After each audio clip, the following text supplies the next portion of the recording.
Okay, so you want to own a news channel. You picture the glass building, the rotating logo, anchors in sharp suits reading off a teleprompter while the world watches. It feels like power. It feels like influence you can monetize forever. People assume a news channel prints money the same way a newspaper used to. Cross out that image right now. The real economics are stranger, thinner, and far more brutal than the glamour suggests. Local TV stations across America that actually run a newsroom pulled in $16.9 billion in total revenue in a recent year, according to BIA Advisory Services data compiled by Pew Research. Sounds massive. Here's the twist. That $16.9 billion is not news money. It is station money. News itself, the actual journalism, contributes a median of just 5% of a station's total revenue. Read that again. Half of all newsrooms in America are running on less than a 20th of what the building brings in. The news division is not the business. It is the lost leader that keeps the license alive. So what does a news channel actually sell? Not news. Attention. Trust, rented out by the half hour. Think about it like a landlord who owns prime real estate, but has no product of his own. He rents the space to advertisers who need eyeballs at 6 p.m. sharp. The viewer thinks they are watching a broadcast. The advertiser knows they are renting a captive audience for 30 seconds at a time. That distinction is the entire business model.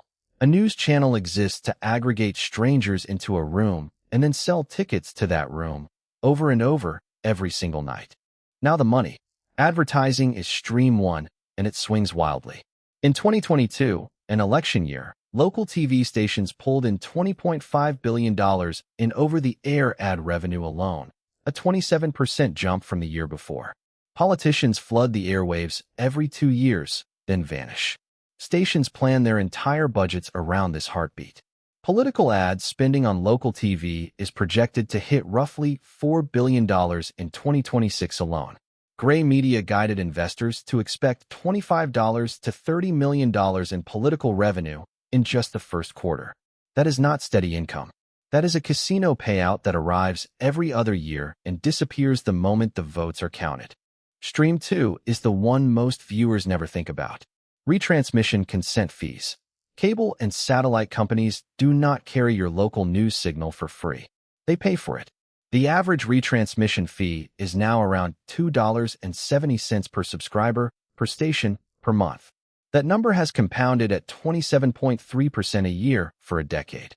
For the big national network affiliates, the rate is closer to $4.83 a month per subscriber in 2025. Multiply that by tens of millions of cable homes, and you understand why owning the right affiliate license in the right city is worth more than owning the newsroom that broadcasts from it. Here is where it gets uncomfortable. Cord cutting is eating this stream alive. Pay TV lost over 2 million subscribers in a single recent quarter, dropping the industry to roughly 62 million total households. Analysts expect up to 20 million more subscribers gone by 2029.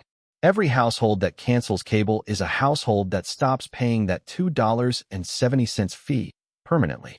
The exact revenue line that made news channels bulletproof for 30 years is now leaking, slowly, every single month. Look at the cable giants, and you see the pattern up close. CNN's revenue fell from $2.2 billion in 2021 to $1.8 billion by 2023, and it stayed near that level heading into 2026.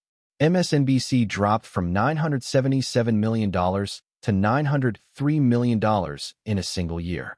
CNN cut roughly 200 jobs in one round of layoffs. Meanwhile, Fox News, the outlier, grew. Its cable programming segment brought in $1.74 billion in a single quarter of 2026, up 6% year over year, with EBITDA near $884 million. Same industry, same collapsing cable bundle, wildly different outcomes. The difference was not luck. It was audience share, contract leverage, and how aggressively each network pivoted toward direct-to-consumer streaming before the bundle finished dying. Now the cost side, because this is where dreamers get quietly destroyed. You cannot just start broadcasting.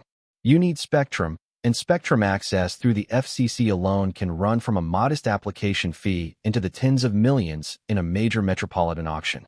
Construction permit regulatory fees for a new television station sit around $5,200 today. and that is before you touch a single camera. Add legal fees.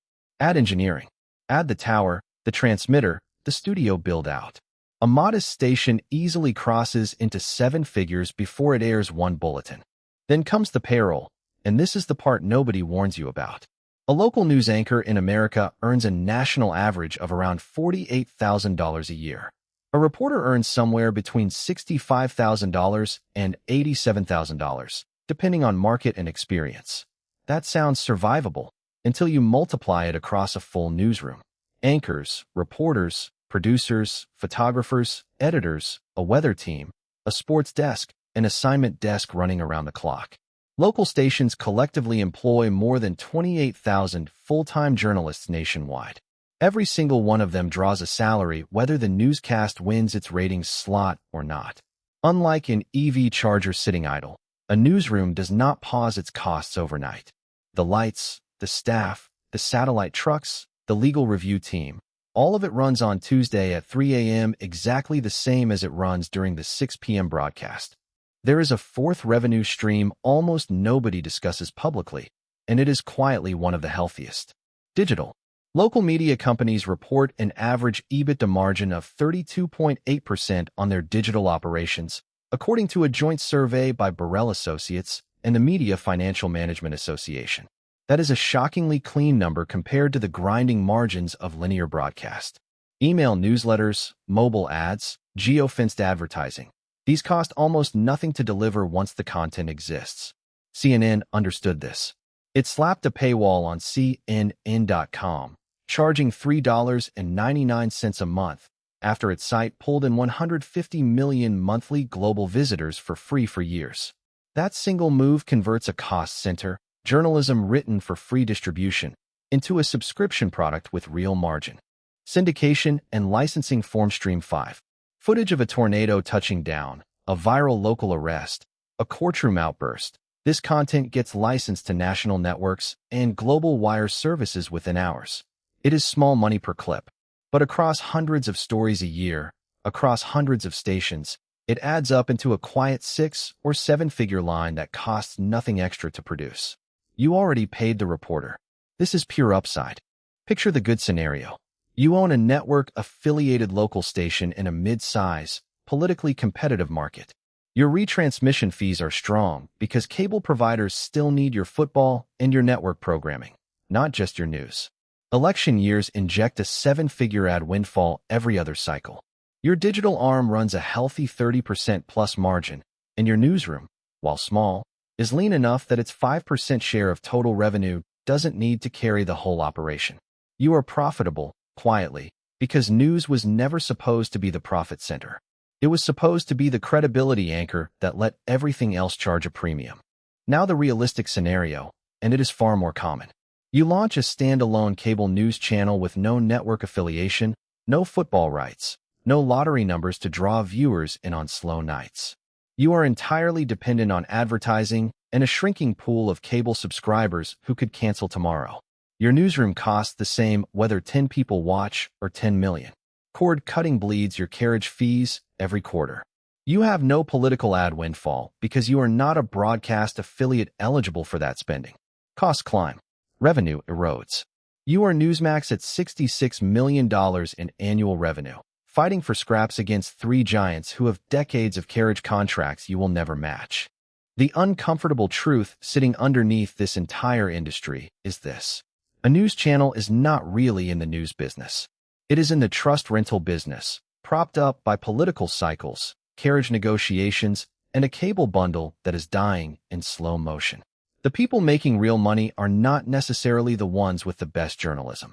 They are the ones who locked in the best retransmission contracts a decade ago, diversified into streaming before the bundle collapsed, and treated the newsroom as the thing that earns the right to charge everyone else. Own the trust. Rent it well. Everything else is just overhead with a teleprompter.